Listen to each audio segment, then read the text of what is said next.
प्रिय साथियों, आज हम आपको एक ऐसी यात्रा पर ले चलने वाले हैं जहां केवल शब्द नहीं होंगे बल्कि भावनाएं होंगी, जहां केवल कहानी नहीं होगी बल्कि जीवन का वह आईना होगा जिसमें हम सब अपना चेहरा देख सकते हैं।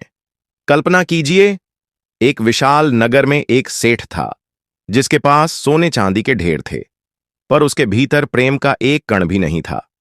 उसकी मुट्ठी में तो असंख्य सिक्के थे, लेकिन उसकी आत्मा सूखी हुई नदी की तरह बंजर थी। उसकी आंखों में चमक थी, लेकिन वह चमक केवल लोभ की थी, प्रेम की नहीं। उसका जीवन उस मक्खी की तरह था जो मीठे रस के लालच में खुद फंसकर मर जाती है। किंतु जब जीवन की सूखी धरती पर करुणा की पहली बूंद गिरती है तो एक चमत्कार होता है। एक बंजर दिल भी फूलों से लद जाता है। और यही चमत्कार हुआ जब उसकी मुलाकात एक साधारण परंतु अत्यंत चतुर और साधन संपन्न ब्राह्मण से हुई। यह कहानी केवल एक सेठ और ब्राह्मण की नहीं है। यह कहानी हमारे आपके भीतर पलते उस लोभ, उस भय, उस असुरक्षा की भी है जो हमें भी अपने ही जीवन का बंदी बना लेती है। यह कहानी उन सवालों की है जो हम सबके मन में कभी न कभी उठते हैं। क्या मैं सही हूं? क्या मेरा प्रायश्चित हो सकता है? क्या मैंने जीवन का सही अर्थ जाना है? यह कहानी आपको केवल सुनने के लिए नहीं है, यह आपको भीतर से बदलने के लिए है।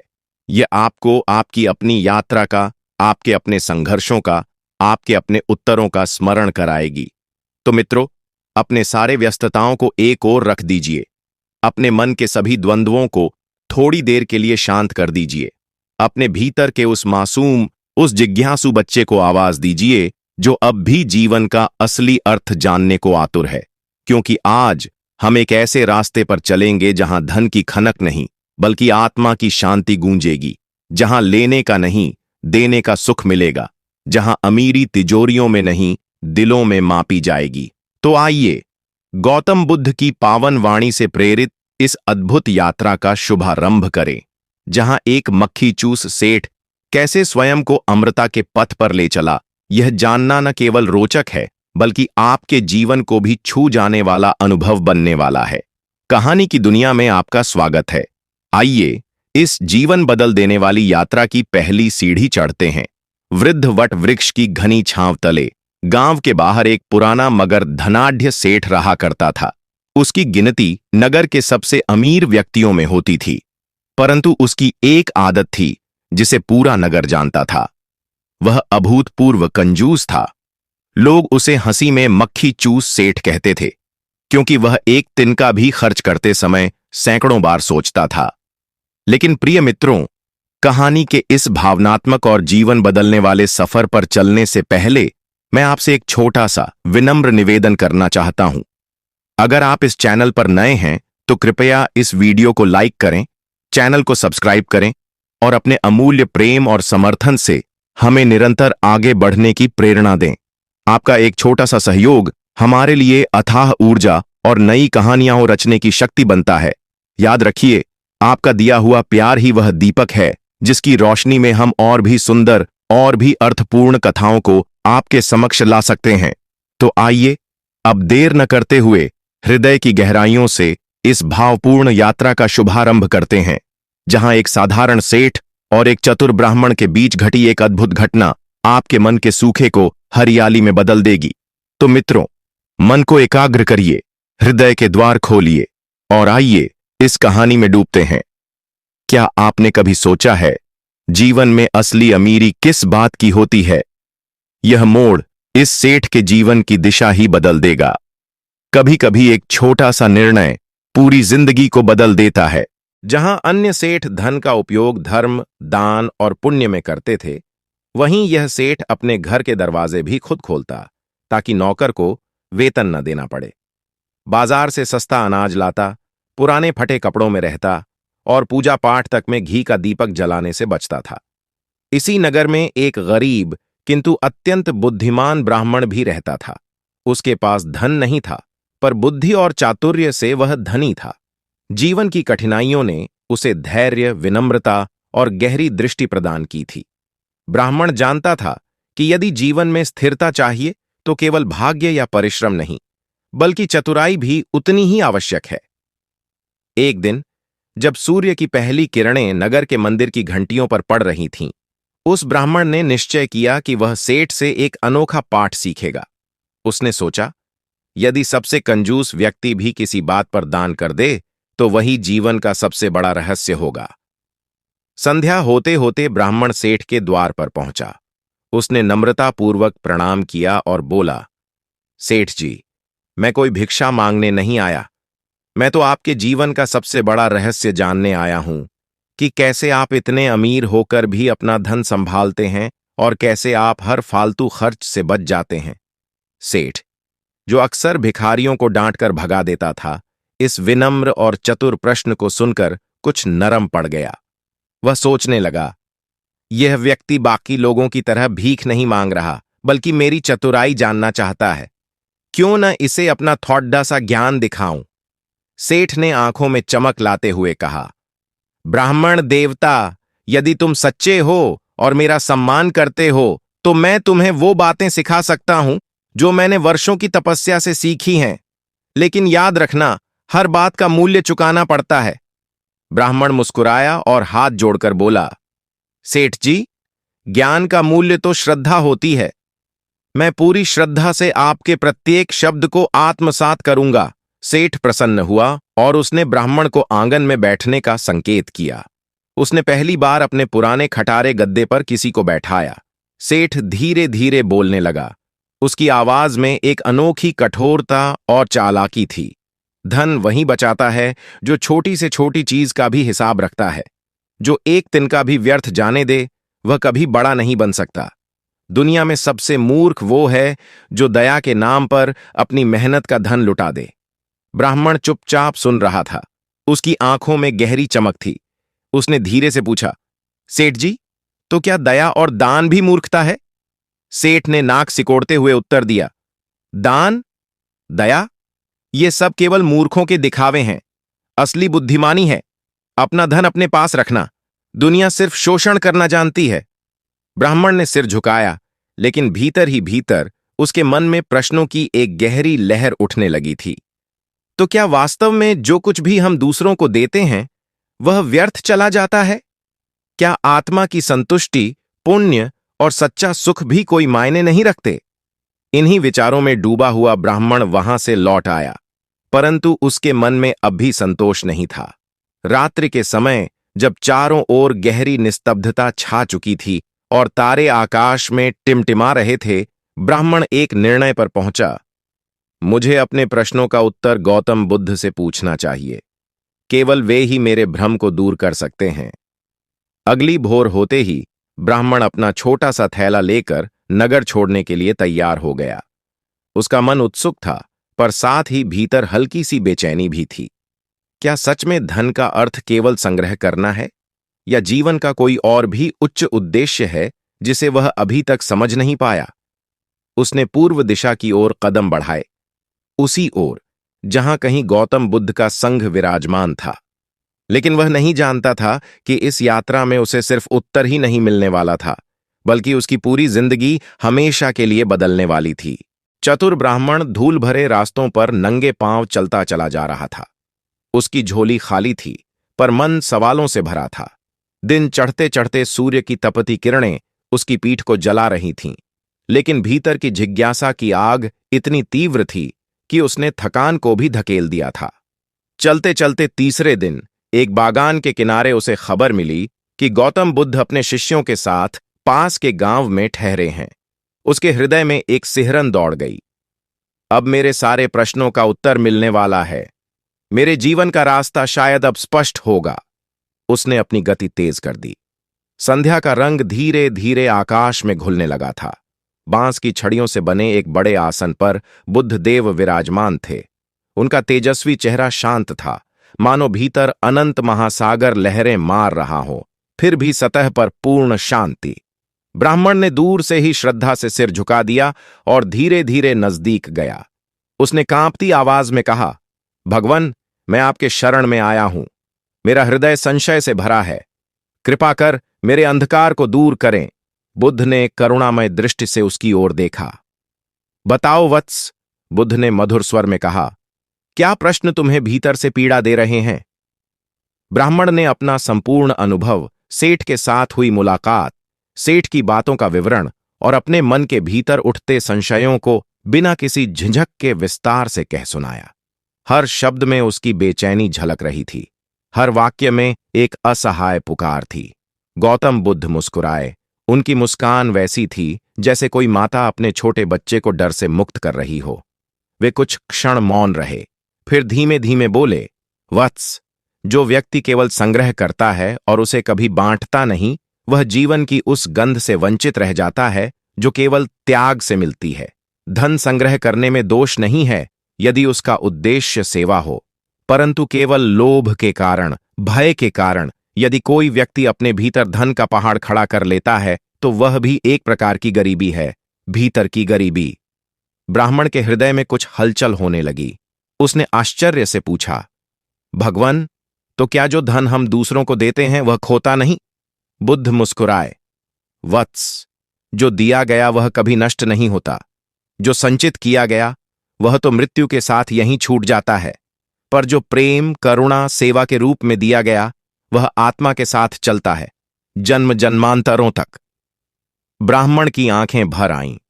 उसने एक और प्रश्न किया, भगवान, सेठ ने कहा कि दुनिया केवल शोषण करना जानती है, इसलिए दूसरों पर दया करना मूर्खता है। क्या यह सत्य है? बुद्ध की आवाज थोड़ी और गंभीर हो गई। उन्होंने कहा, दुनिया में हर प्रकार के लोग हैं। कुछ शोषण करते हैं, कुछ प्रेम करते हैं, कुछ छल करते हैं, कुछ विश्वास करते हैं। यदि हम केवल बुराई देखकर करुणा त्याग दें तो हम भी उन्हीं में सम्मिलित हो जाएंगे।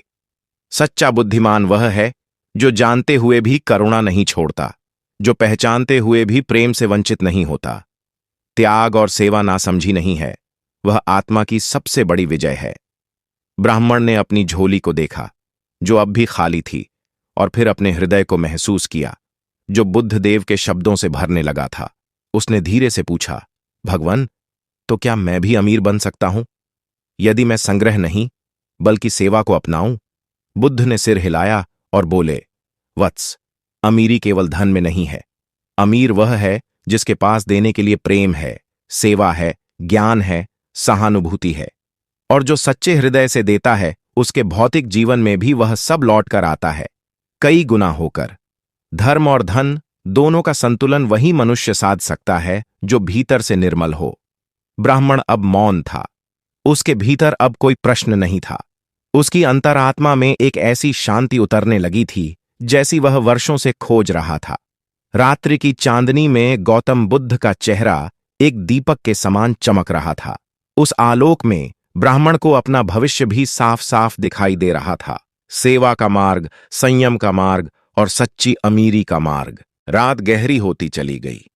गांव की गलियों में सन्नाटा उतर आया था, लेकिन ब्राह्मण की आत्मा अब चुपचाप मुस्कुरा रही थी, जैसे किसी ने उसके भीतर जलती हुई पीड़ा की मशाल को ठंडी कर दी हो। गौतम बुद्ध के शब्दों ने उसे नया जन्म दिया था। सुबह की पहली किरण जब धरती पर पड़ी तो ब्राह्मण उठ खड़ा हुआ। उसने अपनी झोली को झाड़ा, अपने वस्त्रों को सीधा किया और एक नई ऊर्जा के साथ वापस चल पड़ा, उसी नगर की ओर जहां सेठ रहता था। रास्ते में चलते हुए उसका चेहरा बदला बदला सा था। वो अब वही चतुर ब्राह्मण नहीं था जो धन के लोभ में सेठ के पास गया था। अब वह एक साधक था जिसे यह समझ आ गया था कि सच्चा धन किसे कहते हैं। 3 दिन की यात्रा के बाद थकान और धूल से भरे शरीर के बावजूद उसकी चाल में अजीब सी प्रसन्नता थी, जैसे कोई भारी बोझ उतार दिया हो। नगर के द्वार पर पहुंचते ही उसे फिर वही भव्य हवेली दिखाई दी। ऊंची दीवारें, सोने के पलस्तर वाले द्वार और पहरेदारों की आवाजाही। लेकिन इस बार ब्राह्मण की आंखों में कोई लालच नहीं था, केवल शांति थी और एक उद्देश्य, सेठ को भी उस सत्य का परिचय कराना जिसे वह जान चुका था। सेठ उसी तरह अपने विशाल आसन पर बैठा था, बाजू में गुलामों की कतार और सामने सोने के बर्तनों में सजे पकवान। उसके माथे पर वही चिंता की रेखाएं थीं जो किसी भी धन कुबेर की असुरक्षा को बयां करती है। सेठ ने जैसे ही ब्राह्मण को देखा उसकी भौहें तन गईं। वह कड़वे स्वर में बोला, क्यों भिखारी, फिर आ गया? क्या समझा था बुद्ध तुझे जादू की कोई छड़ी दे देंगे? ब्राह्मण ने सिर झुकाकर विनम्रता से उत्तर दिया, सेठ जी, मैं आपसे कुछ मांगने नहीं आया, मैं तो आपको एक ऐसा धन देने आया हूं जिसे आप चाहें तो अपना सकते हैं, जिससे आपका जीवन भी सच्ची समृद्धि से भर सकता है। सेठ ने हंसते हुए कहा, मूर्ख, मैं तुम्हारे जैसे फटेहाल से क्या सीखूंगा? मेरे पास गिनती के मोती नहीं, टनों के हिसाब से धन है। ब्राह्मण ने शांति से मुस्कुराते हुए कहा, सेठ जी, आपके पास सोने की थालियां हैं, पर उनमें जो खाना परोसा जाता है वह भी आपको स्वाद नहीं दे पाता। आपके पास रेशमी वस्त्र हैं, पर वे भी आपको सुकून नहीं दे पाते, क्योंकि असली भूख, असली प्यास, असली तृप्ति बाहर नहीं, भीतर होती है। सेठ कुछ चौंका। ऐसी बात किसी ने उससे पहले नहीं कही थी। उसने गुस्से में कहा, क्या बकवास कर रहा है? साफ बोल, क्या चाहिए तुझे? ब्राह्मण ने सिर झुकाया और कहा, टी सेठ जी, मुझे कुछ नहीं चाहिए। मैं केवल आपके साथ एक अनुभव बांटना चाहता हूं जो मैंने गौतम बुद्ध से सीखा। चाहे तो सुन लें, नहीं तो मैं लौट जाऊंगा। सेठ ने झुंझला कर कहा, ठीक है, बोल, देखते हैं तेरी अक्ल के मोती कितने चमकते हैं। ब्राह्मण ने वहीं सभा में खड़े होकर अपनी यात्रा की पूरी कहानी कही। कैसे वह लोभ में अंधा होकर निकला था, कैसे गौतम बुद्ध ने उसे भीतर का सच दिखाया, कैसे असली अमीरी बांटने में है, संग्रह करने में नहीं। सेठ चुपचाप सुनता रहा। धीरे धीरे उसके चेहरे की कठोरता ढलने लगी। उसके भीतर कहीं कोई डोर हिली थी, लेकिन उसकी आत्मा पर लोभ का पर्दा बहुत मोटा था। वह तुरंत नहीं फटा। सेठ ने अंत में केवल इतना कहा, तेरी बातें मीठी हैं ब्राह्मण, पर दुनिया में बिना धन के कोई इज्जत नहीं देता। तू चला जा, तेरे विचार बड़े हैं, पर पेट की आग विचारों से नहीं बुझती। ब्राह्मण ने फिर भी कोई क्रोध नहीं किया। वह धीमे से मुस्कुराया और बोला, सेठ जी, जिस दिन आप समझेंगे कि पेट की भूख और आत्मा की भू, ब्राह्मण की शांति भरी मुस्कान देखकर सेठ के हृदय में एक अजीब सी हलचल मच गई। उसने पहली बार महसूस किया कि सामने खड़ा यह साधारण वेशधारी ब्राह्मण वास्तव में उससे अधिक समृद्ध है। उसके पास न तो महल हैं, न दौलत के ढेर, फिर भी उसके चेहरे पर एक ऐसी गहरी संतुष्टि थी जो सेठ ने वर्षों में भी नहीं पाई थी। सेठ ने अजीब से स्वर में पूछा, ब्राह्मण, क्या तुझे सच में कोई दुख नहीं?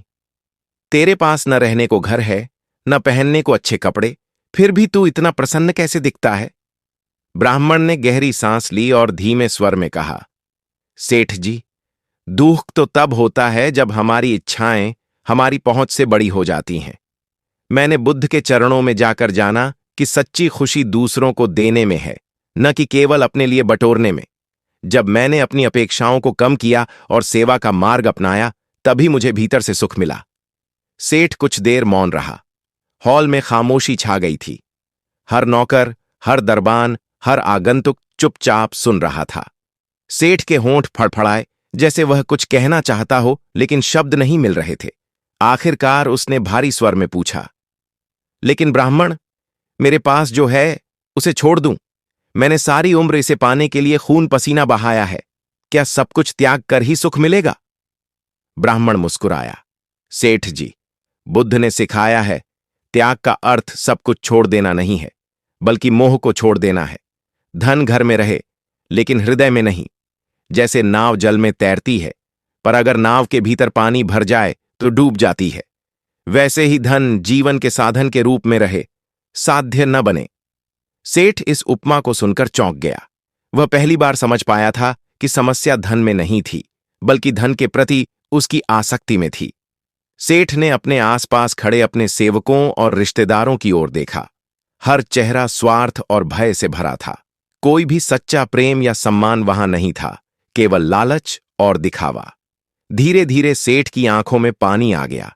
उसने कांपती आवाज में कहा, ब्राह्मण, क्या मैं भी बदल सकता हूं?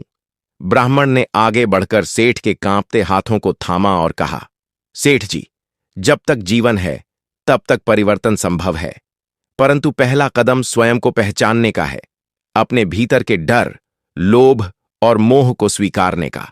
जिस दिन आप अपने हृदय के दरवाजे को खोलेंगे, संसार की सारी खुशियां आपके चरण चूमने आएंगी। सेठ की आंखों से 2 मोटे आंसू टपक पड़े। वह कुर्सी से उठ खड़ा हुआ, भीगे गले से बोला, मैं चाहता हूं कि तुम मुझे बुद्ध के पास ले चलो। मैं स्वयं उनके चरणों में जाकर सीखना चाहता हूं कि सच्ची अमीरी क्या होती है। ब्राह्मण की आंखों में चमक आ गई। उसने सिर झुकाकर सहमति दी। नगर के लोग भी यह दृश्य देखकर चकित थे। जिस सेठ को अब तक कोई झुका नहीं पाया था, आज वह स्वयं अपने घमंड को तिलांजलि दे रहा था। अगली ही सुबह सेठ ने अपनी हवेली के द्वार खोले। वह केवल 2 जोड़ी साधारण वस्त्रों में, बिना किसी जुलूस या प्रदर्शन के, ब्राह्मण के साथ पैदल निकल पड़ा, गौतम बुद्ध की ओर। रास्ते भर सेठ के मन में कई सवाल उठते रहे। क्या मैं सब कुछ सही कर सकता हूं? क्या मेरे जीवन का अब भी कोई मूल्य है? क्या मेरी आत्मा इस कालिक से मुक्त हो सकती है? हर सवाल के बीच ब्राह्मण उसे धीरज बंधाता रहा। सेठ जी, सवालों से डरिए मत, हर सवाल के पार ही उत्तर छुपा है। 3 दिन की कठिन यात्रा के बाद वे उस आश्रम पहुंचे जहां बुद्ध ठहरे थे। साफ सुथरी भूमि, हरियाली से भरी हुई और शांत वातावरण, जैसे स्वयं प्रकृति भी मौन होकर बुद्ध के वचनों को सुन रही हो। जब सेठ ने गौतम बुद्ध के दर्शन किए तो उसे लगा जैसे कोई प्रकाशपुंज उसके भीतर प्रवेश कर रहा हो। सेठ ने कांपते हुए कदमों से आगे बढ़कर बुद्ध के चरणों में प्रणाम किया। बुद्ध ने शांत मुस्कान के साथ उसे आशीर्वाद दिया और पूछा, वत्स, किस उद्देश्य से आया है? सेठ ने हाथ जोड़कर करुणा से भरे स्वर में कहा, भगवन, मैं अब सच्चा अमीर बनना चाहता हूं। वह अमीरी जो केवल बाहर नहीं, भीतर भी हो। बुद्ध की आंखों में करुणा की गहराइयां उतर आईं। उन्होंने सेठ को उठाया और कहा, आओ वत्स, सत्य का मार्ग सिखाऊं। सुनो, जो देता है वही पाता है, जो बांटता है वही भरता है, जो क्षमा करता है वही मुक्त होता है, और जो प्रेम करता है वही अमर बनता है। सेठ की आंखों से अश्रुधारा बह निकली। उसने अनुभव किया कि उसकी सारी आशंकाएं, उसके सारे भय जैसे किसी अदृश्य स्पर्श से बह गए हों। अब वह बदलने को तैयार था, भीतर से, सचमुच। सेठ ने गौतम बुद्ध के चरणों में सिर झुकाया और वहीं बैठ गया, जैसे एक प्यासी माटी सावन की पहली बूंदों को आत्मसात कर रही हो। उसके भीतर वर्षों से जमी कड़वाहट, लोभ और घमंड की परतें अब धीरे धीरे पिघलने लगी थीं। बुद्ध ने अपनी शांत आवाज में कहना शुरू किया, वत्स, यह संसार अस्थायी है। धन, वैभव, मान सम्मान सब समय के साथ बदलते हैं। जो आज तुम्हारा है वह कल किसी और का होगा, परंतु जो प्रेम, दया और करुणा तुम दूसरों में बांटते हो वही अमर होता है। सेठ मंत्रमुग्ध होकर सुन रहा था। उसके जीवन में पहली बार कोई शब्द उसके हृदय के गहरे कोने में उतर रहे थे। उसे लगा जैसे अब तक वह जीवन के एक गहरे अंधकार में भटकता रहा था और अब उसे प्रकाश की एक हल्की सी किरण दिखाई दे रही थी। बुद्ध ने आगे कहा, धन का त्याग मत करो, बल्कि धन का सदुपयोग करो। जहां भूखे को अन्न मिले, जहां नंगे को वस्त्र मिले, जहां बीमार को दवा मिले, वहां तुम्हारा धन सार्थक होता है। सच्ची अमीरी वह है जो औरों के जीवन में रोशनी लाए। सेठ की आंखों से अश्रुधारा थम नहीं रही थी। वह धीरे से बोला, भगवन, मैंने जीवन भर केवल बटोरने का प्रयास किया, कभी देने का सुख नहीं जाना। अब मैं सब कुछ बदलना चाहता हूं, परंतु कैसे शुरू करूं? बुद्ध ने करुणामयी दृष्टि से उसे देखा और मुस्कुराए। उन्होंने कहा, सबसे पहले क्षमा करो, स्वयं को भी और दूसरों को भी। दूसरा, जो भी तुम्हारे पास है उसमें से 1 भाग दूसरों के कल्याण के लिए समर्पित करो। तीसरा, अपने जीवन को सरल बनाओ। और चौथा, अपने हृदय को प्रेम और करुणा से भर लो। सेठ ने प्रणाम कर यह वचन लिया कि अब उसका जीवन दूसरों की सेवा में समर्पित रहेगा। अगले दिन सेठ ने ब्राह्मण के साथ वापस नगर लौटने का निर्णय लिया। पर अब सेठ वहीं सेठ नहीं रहा था। अब उसके भीतर लोभ का स्थान दया ने ले लिया था। घमंड की जगह नम्रता आ गई थी। जब सेठ नगर पहुंचा तो लोगों ने देखा वही अमीर सेठ जो कभी एक सिक्का भी बिना स्वार्थ के नहीं देता था, अब खुले दिल से दान कर रहा था।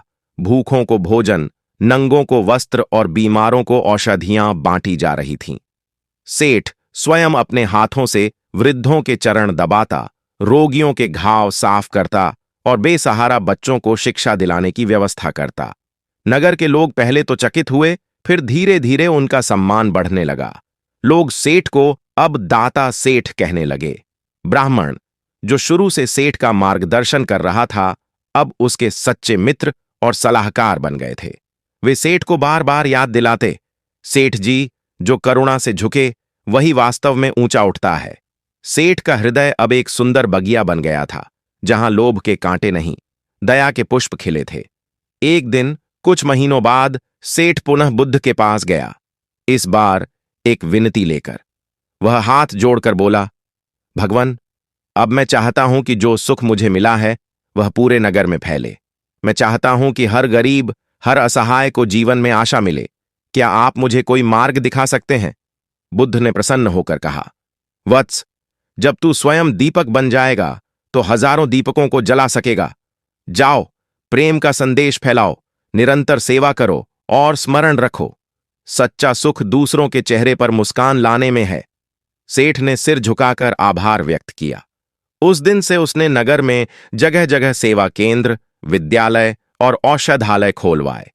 हर सेवा केंद्र के द्वार पर एक ही पंक्ति लिखवाई जाती थी, यह सेवा गौतम बुद्ध के करुणा मार्ग को समर्पित है।